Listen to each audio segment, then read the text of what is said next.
Hey Salem, welcome to this month's edition of Building Buzz. Last month we took you inside the building. We showed you the crime lab and the lobby of the building and some of those kinds of things. And some of the questions that came up are, when are you going to move into the building? Because on the outside it looks like it's almost done.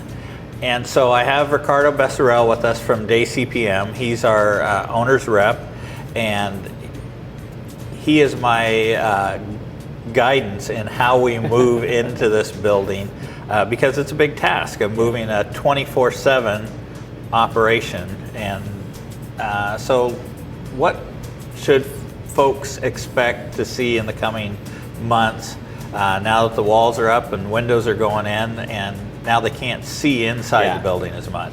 Well, Steve, it's a really good point. The first thing I want to say is that for anybody out there that thinks that the building is green, thank goodness there's still a lot of work to do on the outside of the building as well. Right. It's not going to be those colors. So that's the first thing, is people are still going to see the exterior of the building take shape, but they will get to the point where the exterior of the building looks done, and there's a long time period where there's still a lot of work that's happening on the inside of the building just to get to that contemplated September completion date. But what's also really important is the planning that, as you know, we're doing behind the scenes right now, because there's a lot of logistics involved in moving the police department, because of the fact that you're not a business that shuts down on the weekends, or you're not a school district, for instance, that is off during the entire summertime period.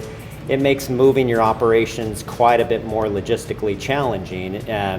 As you know, some of your departments have got 15, 16 different shifts, and so we have to think about not only moving a whole department over and when it's convenient to move that department, but also get actually down to the granularity of moving individual people.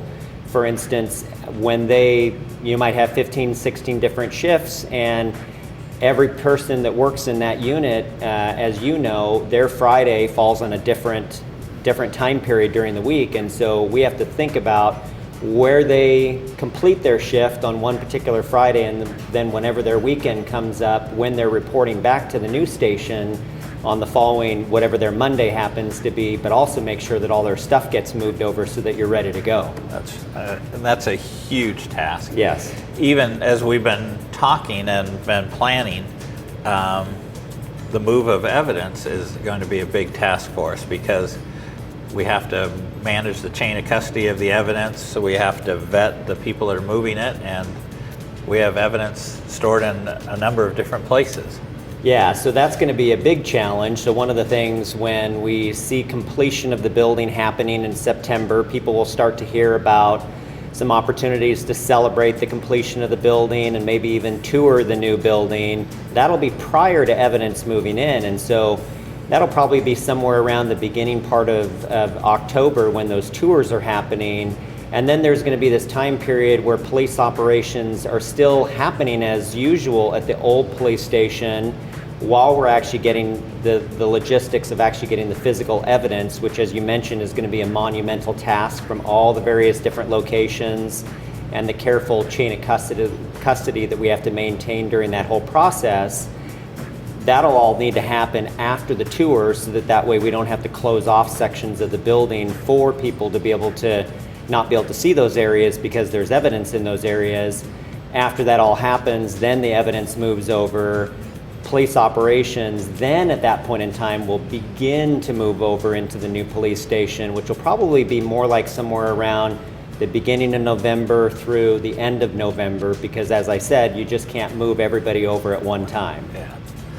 So that is something that's going to keep us busy for the next few weeks of planning that. Yes. We already last week, or 2 weeks ago, met with every section of the department. So that was about 36 meetings of how much stuff do you have, and how are you going to move it, and all those kinds of things. So we still have more meetings to come. A lot of I's to dot and T's to cross, for sure.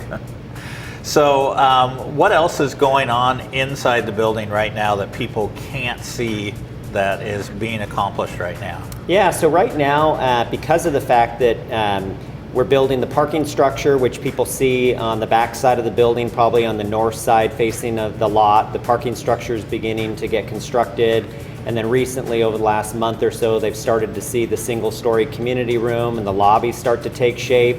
Because those things are sort of appurtenages to the first floor level of the building, that's actually slowed down the development of the first floor. And what's actually happening on the inside of the building is that the things like the framing and the mechanical, electrical, plumbing, and the drywall, soon to be followed by painting and some of the other interior finishes, are starting to actually get ahead on the second floor. And the flow of the building, there's always a flow that takes shape in construction, and the flow of our project is going to follow second floor from west to east, and then on the third floor finishing from west to east again, and then going back down again to the first floor as those community room structure and the parking structure actually begin to take shape and catch up to the rest of the project. So a lot of finishes. People have started seeing some windows going in, which help to keep it a lot warmer, which helps make it a lot more comfortable to get some of those finishes in the building and keep those finishes, which are sensitive to temperature extremes as well, make sure that they're going to be happy in the building as well. A lot of stuff going on, which is really, really fun to be a part of. Yeah. But our to-do list keeps getting longer and longer. Yes. So. But as you heard, the game plan right now is that the building will still be completed in September of this year, and so sometime around the beginning to the middle of October, we will be looking at opening up the building for the public to come in and see what is going on inside the building before the police department moves in. So stay tuned for more information about that, and please like and share and help us build some buzz about the new Salem Police Station.